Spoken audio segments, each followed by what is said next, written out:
Oke guys, assalamualaikum warahmatullahi wabarakatuh. Ketemu lagi dengan saya di sini di channel Kono Kono Tani, channel belajar tani bersama. Baik, seperti biasanya di sini saya masih di ladang jagung yang kemarin ya guys. Nah, oke langsung saja di kesempatan kali ini atau di video kali ini saya akan menjawab pertanyaan mengenai pertanian jagung lagi ya guys. Nah, itu pertanyaannya itu macam-macam. Yang pertama, untuk pemupukan micin sendiri berapa kali pemupukan sampai panen ya guys. Dan untuk yang kedua yaitu apakah pemupukan micin itu bisa dilakukan untuk penyemprotan terus tanpa dilakukan pemupukan pertama. Oke ya guys, jadi di sini saya akan menjelaskan untuk teman-teman semuanya. Oke, langsung saja. Yang pertama untuk pertanyaannya, berapa kali pemupukan menggunakan pupuk micin dan NPK Mutiara sampai panen? Yaitu di sini untuk pengalaman saya sendiri ya. Di sini saya garis bawahi ini adalah pengalaman saya sendiri. Yaitu untuk pemupukannya saya lakukan selama 3 kali ya guys.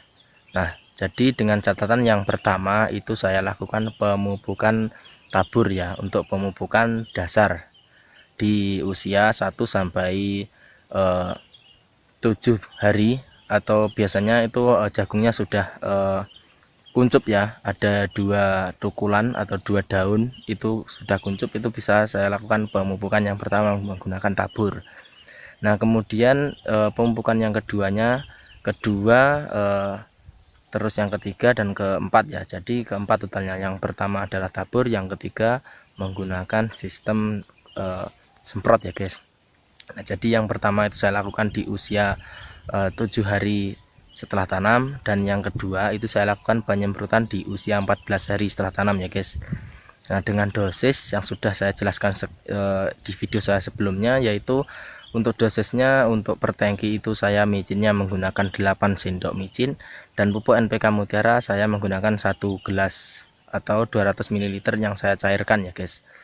Kemudian untuk pemupukan yang ketiga atau yang ketiga ya, itu saya melanjutkan di usia 30 hari setelah tanam. Biasanya di situ daun jagung sudah mulai agak kecil ya, karena kekurangan nutrisi, itu saya pupuk lagi. Dan selanjutnya pemupukan yang terakhir itu saya lakukan di usia bukan terakhir ya guys, masih bahkan yang pertama itu pemupukan tabur, yang kedua di usia 14 hari setelah tanam, dan yang kedua di 30 hari setelah tanam, dan yang ketiga itu di masa berbunga ya guys. Biasanya di masa berbunga itu menggunakan gandasil B, gandasil buah ya. Itu di pemupukan yang terakhir menggunakan gandasil buah. Nah, itu gunanya untuk menambah nutrisi yang akan dibentuk kepada buah ya guys, atau tongkol jagungnya sendiri.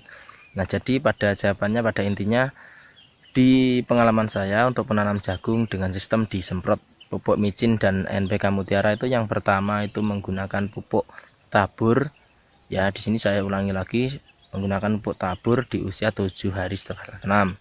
Kemudian yang kedua itu saya menggunakan pupuk semprot di usia 14 hari setelah tanam, dan yang kedua di 30 hari setelah tanam. Yang kedua semprot maksudnya ya, itu di 30 hari setelah tanam itu menutrisi untuk menambah agar tongkol jagungnya atau bunga jagungnya itu nantinya akan lebat.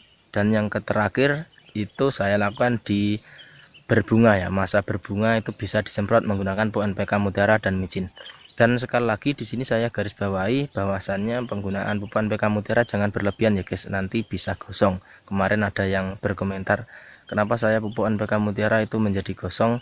Karena jawabannya kebanyakan dosis, dan juga saya sarankan jangan terlalu sering-sering ya menggunakan pupuk NPK Mutiara itu, karena jika maksud saya sering-sering, ada jedanya tersendiri ya, di hari 1 dan pemupukan di selanjutnya itu minimal 14 hari setelah tanam, 14 hari ya guys. Oke, dan selanjutnya di pertanyaan yang kedua, yaitu apakah bisa dilakukan penyemprotan terus tanpa dilakukan pemupukan tambahan, atau mungkin yang dimaksud adalah pemupukan yang pertama. Nah, jadi itu kalau menurut saya tergantung di lahannya ya, atau di lokasinya. Nah, jadi seperti ini, kalau di tempat saya itu saya lakukan pemupukan dasar karena itu sangat membantu untuk proses pertumbuhan awal pada jagung ya, karena biasanya pertumbuhan awal itu jagung membutuhkan nutrisi yang banyak pada bawah, bagian bawah atau akar ya, nutrisinya akar itu agar merangsang untuk kekuatan akarnya itu agar lebih bagus lagi. Kemudian jika tidak dilakukan pemupukan dasar itu boleh saja, tapi lokasinya harus rata ya, tidak di lahan miring seperti tempat saya seperti ini. Di tempat saya seperti ini ada dua metode ya guys. Nah, jadi untuk teman-teman yang mengikuti channel saya itu mungkin sudah paham, yaitu metode yang kedua itu bisa dilakukan pemupukan pada umumnya atau pemupukan tabur dan dikocor ya. Tapi di sini saya coba kemarin menggunakan sistem kocor dan semprot, itu hasilnya sangat bagus. Oke ya guys, jadi pada intinya untuk pertanyaannya ada dua, yaitu beberapa kali pemupukan dengan menggunakan micin dan NPK Mutiara, itu sudah saya jawab, yaitu ada 4 pemupukan ya guys. Yang satu pemupukan dasar dan yang ketiga adalah pemupukan semprot. Dan pertanyaan kedua, ataukah bisa untuk dicampur atau dilakukan pemupukan tambahan, itu tergantung lokasinya ya guys. Jadi jika lokasinya itu seperti di persawahan itu bisa saya jamin itu bisa, tapi lebih bagusnya lagi dilakukan pengocoran ya guys kalau di sawah itu, karena untuk pupuknya akan lebih menyebar karena banyak kadar airnya. Oke guys, cukup sekian dulu untuk video saya kali ini. Saya rasa cukup jelas untuk menjawab pertanyaan dari teman-teman saya yang komentar di kolom komentar kemarin. Dari sini saya ucapkan terima kasih sudah bertanya dan kita sudah bersharing di channel saya. Di sini saya doakan untuk teman-teman semuanya bisa sukses dan bisa menambah wawasan semuanya ya guys. Oke guys, terima kasih sudah menonton video ini. Selamat berkarya, semoga sukses dan dilancarkan semua urusannya. Terima kasih. Wassalamualaikum warahmatullahi wabarakatuh.